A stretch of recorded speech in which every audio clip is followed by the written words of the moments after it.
Hello, my dear student. My name is Vishal Srivastava. I am an assistant teacher. Welcome to my channel Vishal study room. I hope आप सब बहुत अच्छे होंगे। आज हम लोग सुपर टेट और टेट और सी टेट और DSSB में जो बाल मनोविज्ञान का सेक्शन है उसमें से प्रैक्टिस सेट 4 करेंगे। उसमें का प्रैक्टिस सेट 4 करेंगे जिसमें मैं कुछ क्वेश्चन आपको करवाऊंगा, विद एक्सप्लेनेशन होगा और उसके आंसर्स होंगे। आई होप सेशन बहुत बड़ा नहीं होगा, तो प्लीज़ लास्ट तक जुड़े रहिएगा और डेफिनेटली आपके लिए ये फ्रूटफुल होगा। तो चलिए बिना टाइम वेस्ट करते हम लोग सेशन की शुरुआत करते हैं। आपने थंबनेल ऑलरेडी देख ही लिया होगा, ये थंबनेल है। आई होप ऑलरेडी आपने देख लिया होगा। तो चलिए शुरुआत करते हैं। क्वेश्चन नंबर फर्स्ट, आपका क्वेश्चन नंबर फर्स्ट है, एक शिक्षक विद्यार्थियों में सामाजिक मूल्यों को विकसित कर सकता है।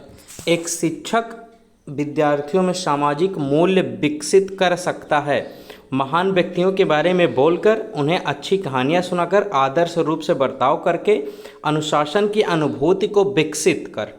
अब आप बताइए इसमें से कौन सा सही होगा। देखिए, महान व्यक्तियों के बारे में बताएंगे तो बच्चे तो इतने बड़े हैं नहीं कि तुरंत उनके बारे में सीख जाएं, तो ये आपका ऑप्शन गलत होगा। उन्हें अच्छी कहानियाँ सुनाएंगे तो कोई ज़रूरी नहीं कि उससे उन्हें सामाजिक मूल्य विकसित हो जाए। क्यों?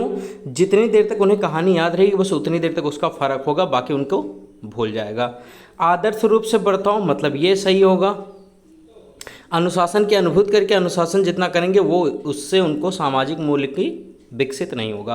देखिए, आदर्श रूप से कैसे होगा मैं आपको एक्सप्लेन कर देता हूँ। एक्चुअली आप डेली क्लास में अगर पंचुअल हैं और डेली क्लास लेते हैं, अच्छे से बच्चे से बात करते हैं, बच्चे के बारे में पूछते हैं और डेली आप ऐसा करते हैं, तो ये चीज़, ये गुण और ये सामाजिक गुण बच्चों में अपने आप ही विकसित हो जाएगा आपके अकॉर्डिंग, क्योंकि आप उससे डेली इस तरीके से बातचीत करते हैं। इसलिए आई होप आपको ये क्लियर होगा। Option number C is your correct answer. Answer यहाँ पर मैंने मेंशन कर रखा है।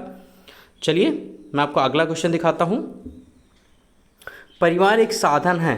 अब परिवार एक कैसा साधन है? देखिए, परिवार एक अनौपचारिक शिक्षा का साधन है, दूरस्थ शिक्षा का, गैर औपचारिक शिक्षा का, औपचारिक शिक्षा का। देखिए, दूरस्थ शिक्षा का तो होगा नहीं, परिवार में डेली बच्चा मिलेगा तो दूरस्थ हो ही नहीं पाएगा, मतलब ये ऑप्शन आपका रॉन्ग है। गैर औपचारिक का ये भी रॉन्ग है, क्योंकि शिक्षा 2 ही टाइप की होती है, एक औपचारिक एक अनौपचारिक। अब इस 2 में से आपको वो करना है कि कौन सा करेक्ट है, औपचारिक या अनौपचारिक। देखिए, जो औपचारिक शिक्षा होती है वो स्टैंडर्ड होती है, जो कि स्कूल में प्रोवाइड की जाती है। कहाँ प्रोवाइड की जाती है? स्कूल में। और जो अनौपचारिक शिक्षा होती है वो बच्चा घर से ही सीखने लगता है। तो आपका option number A is your right answer. Option number A is your right answer. चलते हैं नेक्स्ट क्वेश्चन, क्वेश्चन नंबर 3 पर। क्वेश्चन नंबर 3 आपका है, विद्यार्थियों को विद्यालय में खेलना क्यों उचित है? विद्यार्थियों को विद्यालय में खेलना क्यों उचित है, मतलब उनको क्यों कहना चाहिए कि वो विद्यालय में खेलें? या शिक्षकों के लिए काम आसान करेगा, तो बिल्कुल गलत ऑप्शन दिया, कोई सही नहीं। या सहयोग या शारीरिक संतुलन का विकास करेगा, मे भी करेक्ट हो सकता है। या समय बिताने में, ये गलत है यार, आपको समय थोड़ी ना बिताना है। या उन्हें शारीरिक रूप से सशक्त बनाएगा, ये कुछ हद तक सही हो सकता है।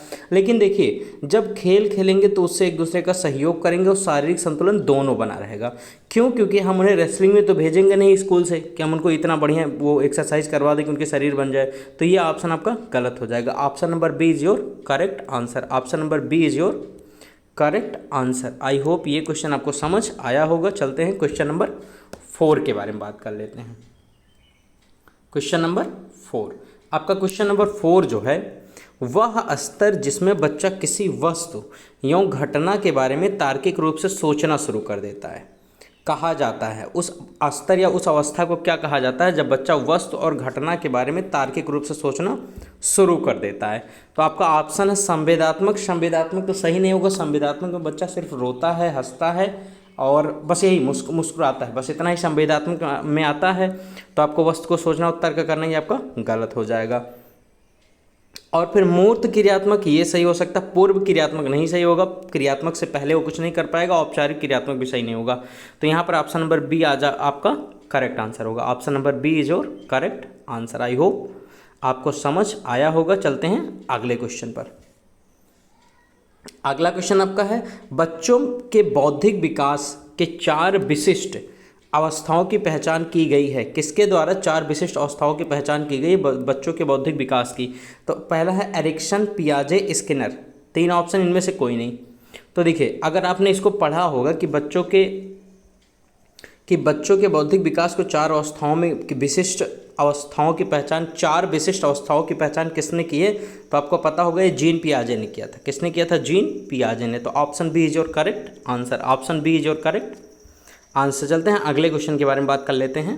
Question number 6। क्वेश्चन नंबर 6, निम्नलिखित में से किस अवस्था में बच्चे अपने समवयस्क समूह के सक्रिय सदस्य हो जाते हैं? बहुत इंपॉर्टेंट क्वेश्चन है और it is very important for exam पर पॉइंट ऑफ व्यू। पहला प्रौढ़ावस्था। प्रौढ़ावस्था मतलब यार जब वो बूढ़े हो जाते हैं, बड़े हो जाते हैं, तो ये ऑप्शन आपका सही नहीं होगा। क्यों? क्योंकि वयस्क लोगों के समूह में सक्रिय हो जाते हैं, मतलब वो एक ग्रुप बनाकर चलने लगते हैं। क्या बनाकर? ग्रुप बनाकर रहने लगते हैं, उसमें वो सक्रिय सदस्य होते हैं, मतलब ज़रूरत पड़ी तो वहाँ पर प्रेजेंट होते हैं। तो प्रौढ़ावस्था होगा नहीं। किशोरावस्था हो सकता है, बाल्यावस्था नहीं होगा। बाल्यावस्था में बच्चे इतना समझदार होते नहीं कि वो सक्रिय सदस्य होंगे। पूर्व बाल्यावस्था तो बिल्कुल गलत है। तो आपका आंसर क्या हो जाएगा? किशोरावस्था इज योर करेक्ट आंसर। किशोरावस्था is your correct answer. Option number B. Option number B is your correct answer. I hope आपको ये क्वेश्चन समझ आया होगा कि किशोरावस्था में बच्चे समूह के सक्रिय सदस्य हो जाते हैं, मतलब जब जरूरत पड़ती है तब वो वहाँ पर पहुँच जाते हैं। आई होप क्वेश्चन नंबर 6 भी आपका क्लियर होगा। चलते हैं अगले क्वेश्चन, क्वेश्चन नंबर 7 पर। विकास कभी न समाप्त होने वाली प्रक्रिया है, यह विचार किससे संबंधित है? देखिए, निरंतर, मतलब आप समझिए, मैं आपको पहले समझाता हूँ। विकास कभी न समाप्त होने वाली प्रक्रिया है। ये जो विचार है कि विकास कभी समाप्त नहीं होता, ये किस सिद्धांत के अंतर्गत आता है? मेनली ये क्वेश्चन है। निरंतरता का सिद्धांत, अंतः संबंध का सिद्धांत, अंतः क्रिया का सिद्धांत, एकीकरण का सिद्धांत। तो एकीकरण का सिद्धांत गलत है, अंतः क्रिया भी गलत है, अंतः संबंध भी गलत है। तो निरंतरता का सिद्धांत आपका सही होगा। क्यों? निरंतरता का मतलब शिक्षा जो आपकी जीवन पर्यंत चलती रहती है, मतलब वो कभी ख़त्म नहीं होती, हर सिचुएशन में आप कुछ ना कुछ सीखते रहते हैं। तो option A is your correct answer. Option A is your correct answer. I hope question number 7 भी आपका क्लियर होगा। चलते हैं क्वेश्चन नंबर 8 पर।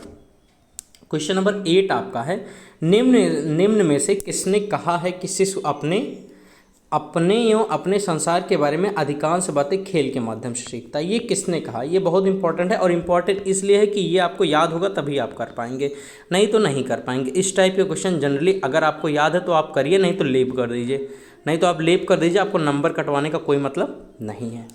तो अगर वो D-SSS जिसमें माइनस मार्किंग, उसकी मैं बात करूँ, माइनस मार्किंग नहीं है तब तो आप कर ही लीजिए। देखिए, अब ये किसने कहा था कि शिशु अपने और अपने संसार के बारे में अधिकांश बातें खेल के माध्यम से सीखता है? Crow and Crow, John Dewey, Gesell, Strangs. अगर आपको ये याद होगा तो यहाँ ऑप्शन नंबर डी आपका आंसर करेक्ट है।